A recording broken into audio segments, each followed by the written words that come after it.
What's going on, everyone? It's Adam and Craig with Grandstand Golf. This is our preview picks and sleeper show for the Betfred British Masters. Greg, before we go over there, let's go back to the Canary Islands to see how we did. And we kind of nailed it last week. You had Garrick Higgle as the winner. We got that. Calum Hill, T13, that was nice. But DFS sleepers, Maverick and Cliff with the solo second. I mean, that's kind of starting with an optimal lineup right there with those three. Unfortunately, Pedro miscut, but yeah, and unfortunately, it was very hard to plug, I think, both Higo and Hill in without having to go very, very deep. That's true.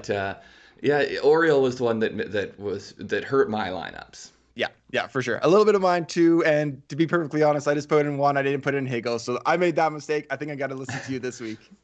I had a nice cash, but it was a cash on a 4 out of 6 making cut, so It was not a very lucrative one. Yeah. Okay, let's talk about the British Masters. Some quick hitters here. It is hosted by Danny Willett this year. I mean, Craig, this is the first European Tour event in UK since the Scottish Championship in October of 2020. You kind of just think, when you think of European Tour golf, you just kind of think of the UK, but we've been in the Middle East and Africa and Canary Islands. I mean, a little bit of everywhere except for the UK for quite a while.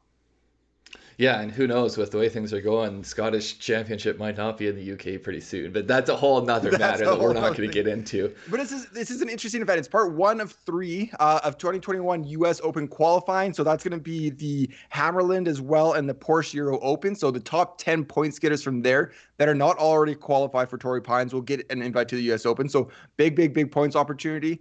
But with this one, it is a little bit unique. It has been rotating host courses since 2015. So the previous winners you see there, pretty impressive list. Fitzpatrick, Norn, Pepperell, Paratori. They're all on kind of rotating courses. So it's not all at the Belfry, which we're going to see this year. Yep. So let's talk about it. Where are we? Let's get into it. The Belfry, set in Coldfield, England. It is kind of an iconic course over there. It's hosted many European Tour events. If you do want to look for comparisons, it hosted the ISPS Handa UK Championship last year, won by Rasmus Højgaard. So if you want to look at a kind of recent form at that course, that's a better one than looking at the British Masters last year. But 4 Ryder Cups they played here, 85, 89, 93, 02. I mean, it is kind of an iconic course. 3 courses at the complex. This event will be played at the Brabazon course, par 72, 7,300 yards, 6,600 meters. Yeah, right in the middle of England here. We got, I don't know, it's just, I did notice one thing about our picks is that we shifted very quickly back to a bunch of people from the British Isles here. That is very true. I mean, okay, speaking of Britain, let's look at some British weather here real quick. We got some rain. Looks like it's going to be a wet one. It's going to be a muddy one. It's going to be a soft one. Yeah, it's a nice spring day. Nice spring day. Shower. Very much to the west coast where you are in Canada. It's similar to there, right? What are you talking about? I live in a semi-desert. Okay, well, I was... Where Kevin lives. Where Kevin lives. Yeah, our other brother. There we go.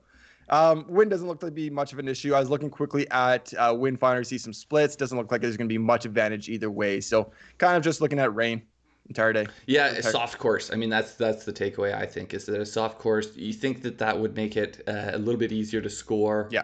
People are going to be able to hit things close to pins and do some scoring. Yeah, exactly. And one final reminder before we get into our picks. We're starting off early here. Tournament kicks off Wednesday morning local, Tuesday evening North America. If you're putting in bets, if you're putting in DFS lineups, make sure to get them in quickly. We know this video is coming. If you're putting in your fantasy race to Dubai lineups. Yes. And those lock a little bit earlier than the tee time, so make sure to get those in right away. We know this video will spoil early, but we're still getting it out to you for you. Yeah, we'll be quick here. We'll go through it quick. We'll get it out quick so you can make your lineups. Okay, 1 pick each, 1 sleeper each. Craig, should we jump into it? Yeah, let's do it. So I'm going to raid at the bottom of our picks. Our picks are kind of 8,000 and up. I'm going Connor Syme at 8,100 on DraftKings. He's the 23rd ranked golfer here, but I just think his GBP risk reward is there for the taking. I mean, it's kind of prime. He's been very hit or miss his last 5 events. He has 3 top 12s, including 2 of those going for top 5s and 2 missed cuts. That's kind of the risk reward. We're looking for those top 12 plays, especially with a guy ranked 23rd in the field. But 2 things what I'm leaning on for my 2 picks this week is that accuracy. I do want to see those guys. I don't want to see them in the wet rough surrounding green. So accuracy off the tee, Syme is one of the best. He's 6th in driving accuracy at 65%, just under. These are 2020 stats, so we get a larger sample size. And 15th in greens and regulation on the European Tour. That's the entire European Tour. That's not just his field. That's the entire European Tour from 2020. 71% greens and regulation.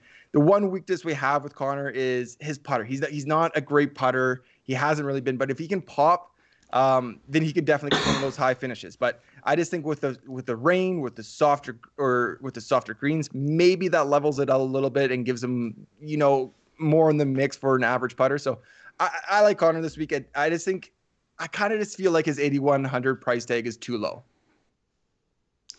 Yeah, I like it. His best golf last year was, I think, during this swing out in the UK. So, I do think that potentially some of these guys, we talk about Bermuda greens and really grainy greens, and some of these guys don't have as good a feel for it. So I do think, spoiler alert, I think we've chosen all Scots here for our 4 picks. I thought it was pretty funny as I was plugging my last one. So, we are back to the kind of courses that these people grew up on. And, if they are still resident to England or Scotland or wherever they are, they're still playing on these types of greens, on these types of courses. So to me, that's the one thing. There's just a tiny little bump there that I give to guys. Yeah. My first one here, though, I'm going Calum Hill. We've been bringing him up, I think, in a few shows in a row here. He was first click for me when I was making my lineup. So he's 9,000 on DraftKings, 14th in pricing.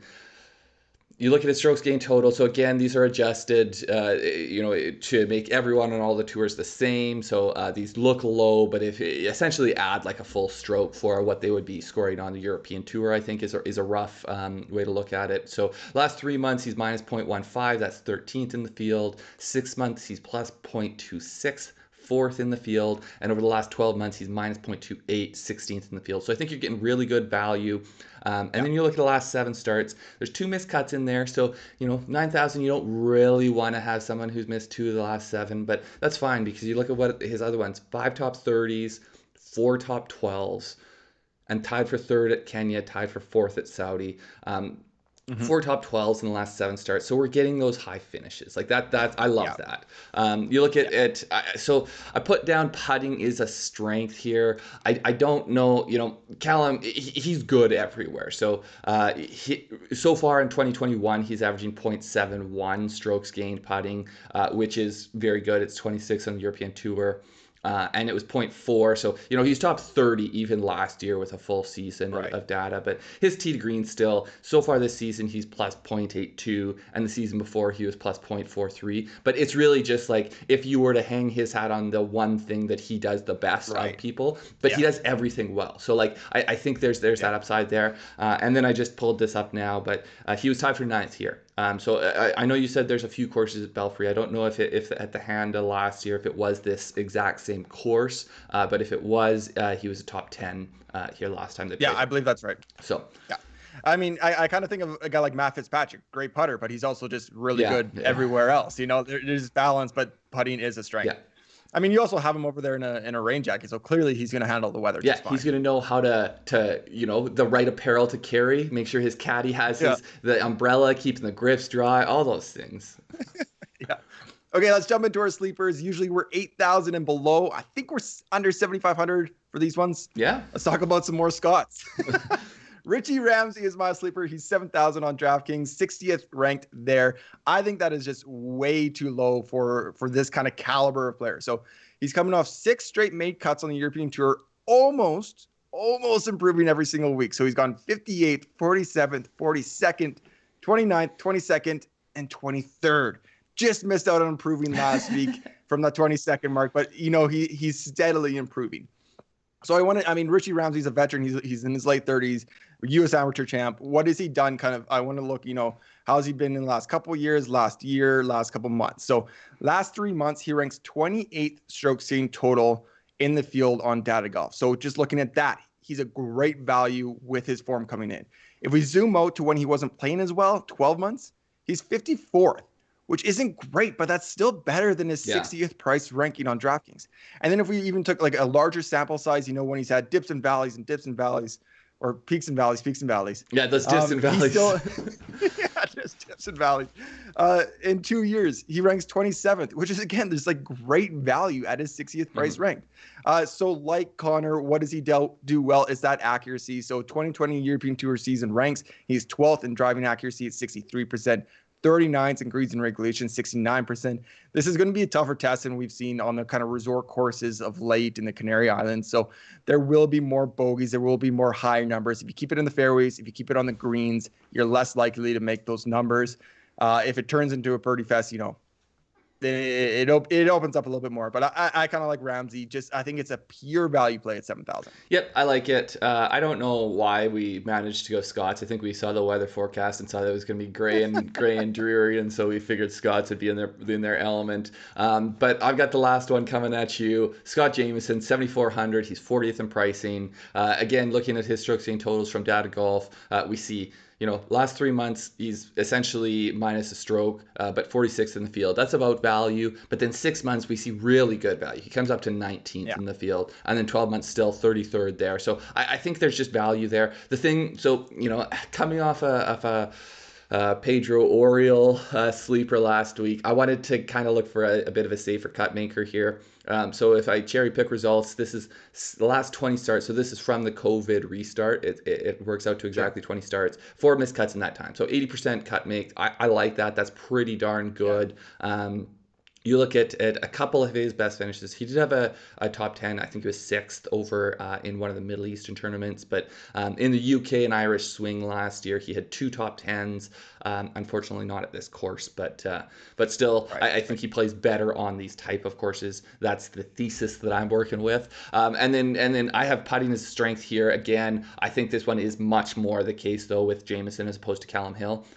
We look at 2020. He was 11th. Gaining 0.77 strokes putting. That's really, really good. And then so far in 2021, he's gaining a full stroke. He's 7th on the European Tour. And, comparing to Calum Hill, where putting is, maybe his one strength, but he does everything well. It really is the strength for Jamieson. His tee to green so far this year is minus 0.38. So, he's gaining 0.6 strokes, but he's gaining over a stroke with his putter. And then you look at it last year for the full season, he was just slightly positive. He was plus 0.04 tee to green, and then gaining obviously that, over 3/4 of his stroke putting. So really, that's what it comes down to. I think that's also maybe what makes him a bit of a safe cut maker, or a safer cut maker, is that you kind of have your putter there as a tool every week, even if your ball striking comes and goes. So if he has a good ball striking week and his putter is the consistent weapon that he is, then I think that's where he sneaks up into top 10s. Yeah, no, I completely agree. I mean, a putting foundation is always it feels safer going into a tournament with. It feels safer too when you see a guy needs to make like a few pars coming in to make a cut or something. Yeah, just get on the green and two-putt. We can do that. Okay, thanks everybody for watching. That's our 2 picks, our 2 sleepers for the Betfred British Masters. It is a quick one, so make sure to get your lineups and your Race to Dubai fantasy team set. If you like our content, please subscribe to our channel. It really does mean a lot. Hit that thumbs up to show the support, and we'll see you again soon. Take care. Yeah, good luck, guys. See you next time.